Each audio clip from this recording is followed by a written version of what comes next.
Hello student, ये हमारा lecture number 5 और इसमें हम करने वाले हैं अभ्यास 1B, जिसका पहला क्वेश्चन है कह रहा है निम्नलिखित परिमेय संख्याओं को उनके सरलतम रूप में लिखिए। तो संख्याओं को सरलतम रूप में लिखने के लिए विधि हमने आपको पहले वीडियो में बता दिया है, फिर भी हम यहाँ पर आपको फिर से बता दे रहे हैं कि संख्याओं को सरलतम रूप में लिखने के लिए उसके अंश और हर का मासा ले लेते हैं और उस मासा से अंश में और हर दोनों में भाग दे देते हैं। जो आता है वही हमारा सरलतम रूप हो जाता है। तो जैसे यहाँ पे का वाला फिर से देख लेते हैं। यहाँ पे रेड 8/10। अब 8 और 10 का मासा कितना आएगा? यहाँ पे 8 और 10 मासा 8 और 10 का कितना आएगा? 2 आएगा। अब देखिए 2 से जो ये मासा आया है, मासा से हम अंश में भाग दे देंगे और हर में भाग दे देंगे। तो क्या आएगा हमारा निकल के? 2 चौके 8, रेड 4 और बटे 5। तो यानी कि रेड 8/10 का सरलतम रूप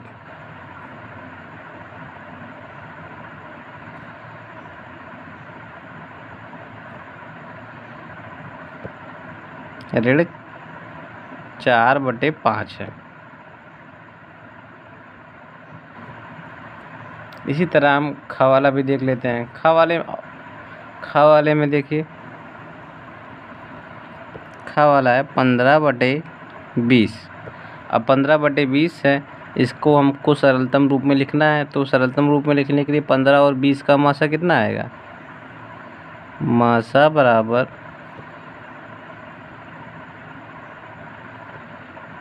15 और 20 का मासा हम निकाल के आपको दिखा दे रहे हैं। 15 का गुणनखंड कितना होगा? 1 3 5 15। वहीं 20 का गुणनखंड कितना होगा?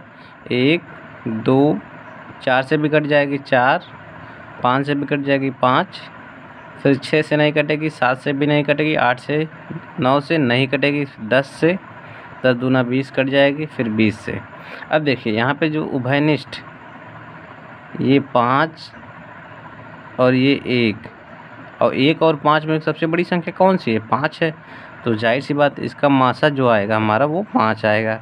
अब क्या करेंगे? 5 से अंश में, अंश क्या है? 15 और 5 से हर में, हर क्या है? 20। दोनों में भाग लगा देंगे। अब देखिए 5 दिए 15,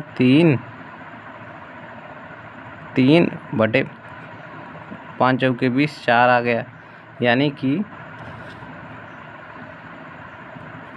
जो हमारा 15/20 का सरलतम रूप है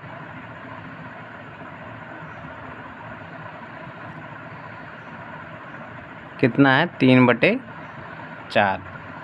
यही हमारा उत्तर है। अब इसी तरह हम ग वाला भी देख लेते हैं। ग वाला है 25/45।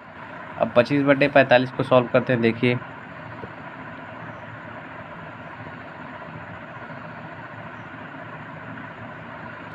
25/45। अब 25 का मासा कितना आएगा? 25 और 45 का मासा, 25 और 45 का मासा। अब इसको निकालेंगे कैसे? यहाँ पे 25 का गुणनखंड करेंगे तो 1 से कट जाएगा 25, फिर 5 से कटेगा, फिर 25 से कटेगा। अब यहाँ 45 को देख लीजिए। 45 जो है 1 से कट जाएगा, 2 से नहीं कटेगा, 3 से कट जाएगा, 15 3 45। तो 3, फिर 5 से 5 9 45, फिर 15 से कट जाएगा, फिर 45 से ही कटेगा। अब देखिए इन दोनों में सबसे उभयनिष्ठ कौन सा है?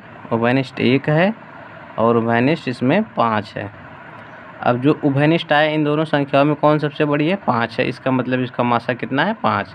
अब क्या करेंगे? 5 से ऊपर अंश में और हर दोनों में भाग दे देंगे। तो 25/5 और 45/5। इसका मतलब कितना आएगा? 5 × 25 ऊपर आ गया 5, नीचे आएगा 9। यानी कि 25/45 का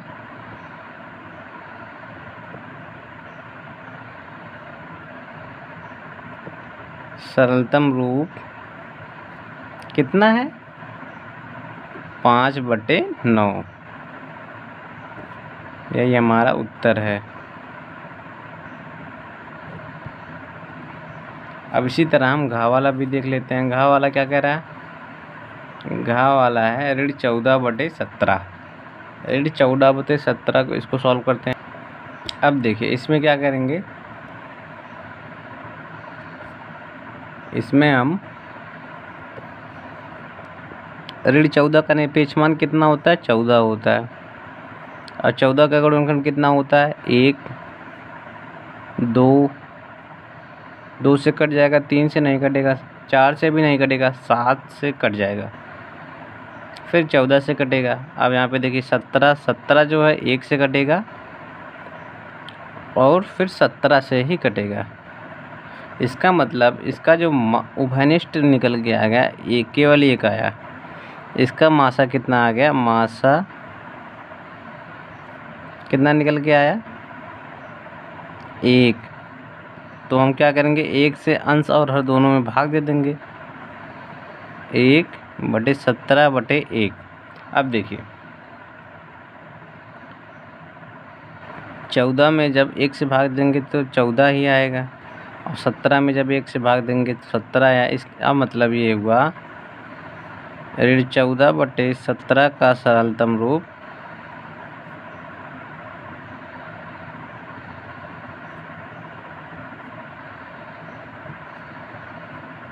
ऋण 14/17 ही है।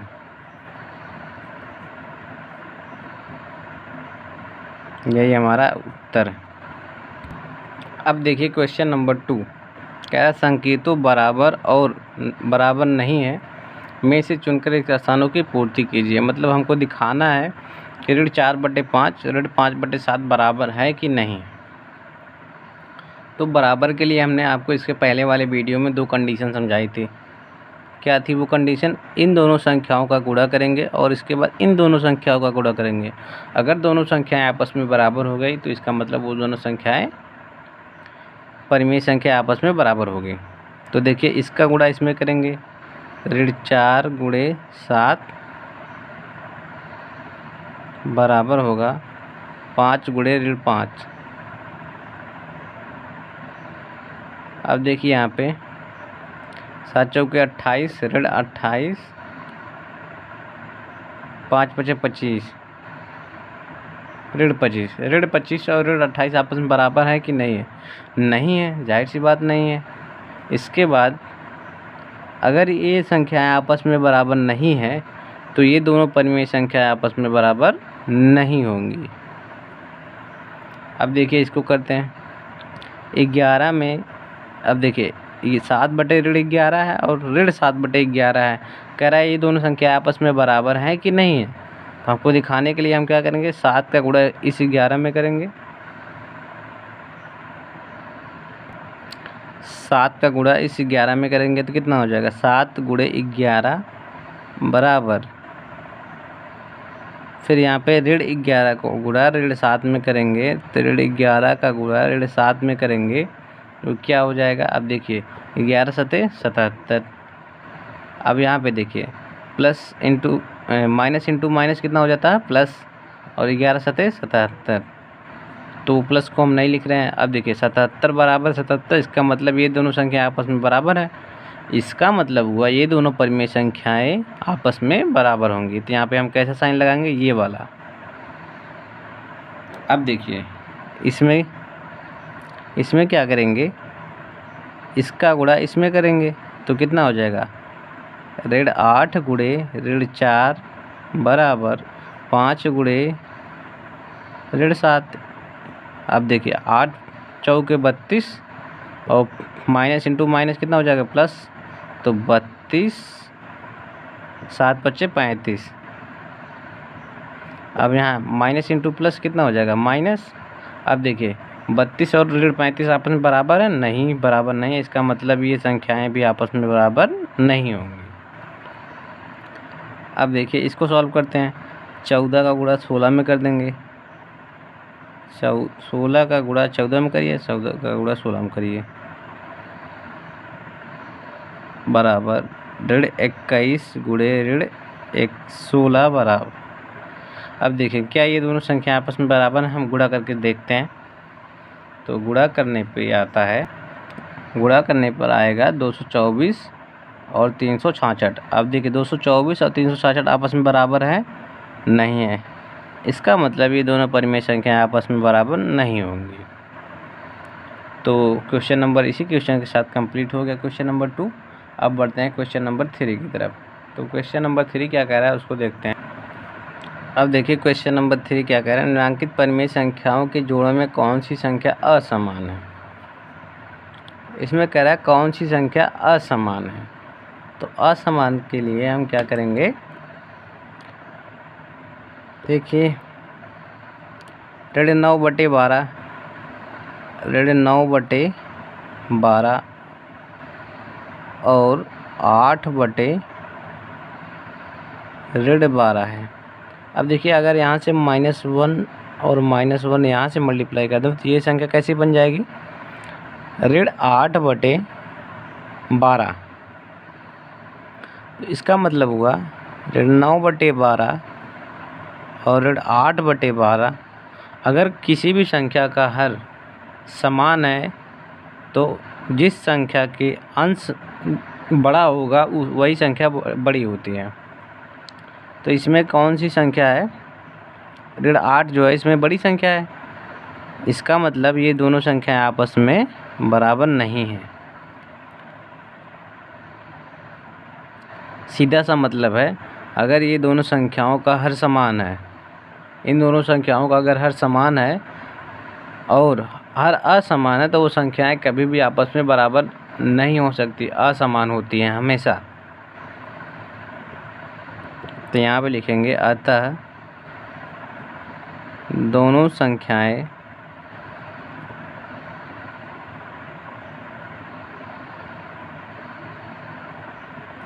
असमान है।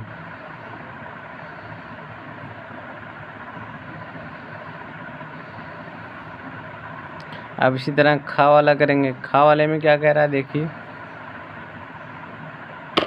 खा वाला है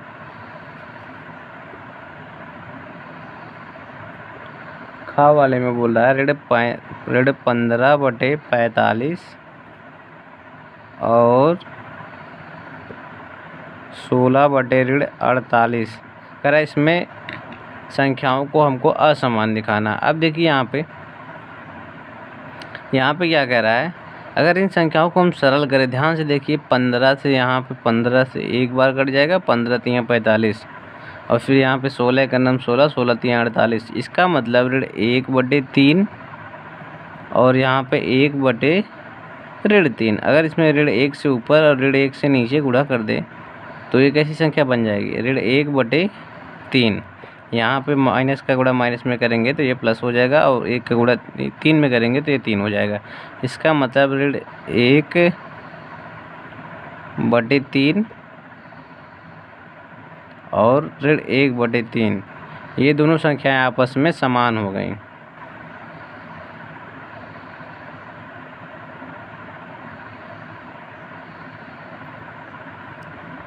तो यहाँ पे कैसे लिखेंगे, अतः